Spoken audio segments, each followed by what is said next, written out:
Can't find your files in Google Drive? Yeah, it can be worrying when documents or folders seem to disappear. The good news is that they're often still there. They just aren't showing up because of filters, sync issues, or account settings. In this tutorial, I'll show you how to fix Google Drive files not showing up in 2026. So let's get started. First, make sure you're signed in to the Google account where the files are actually stored. If you use multiple accounts, it's easy to accidentally open the wrong one.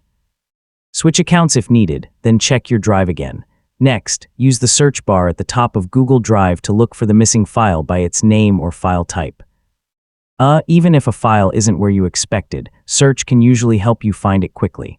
If the file still isn't visible, check the trash folder to see if it was accidentally deleted.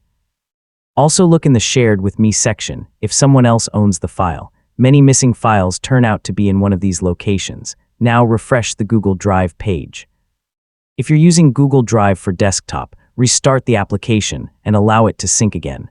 Yeah, temporary sync issues can sometimes prevent newly uploaded files from appearing.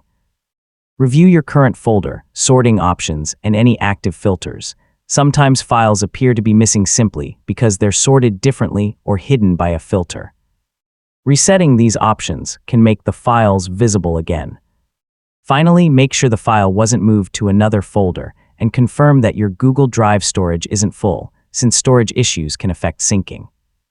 So, after checking these items, your missing files should be much easier to locate, and that's how to fix Google Drive files not showing up.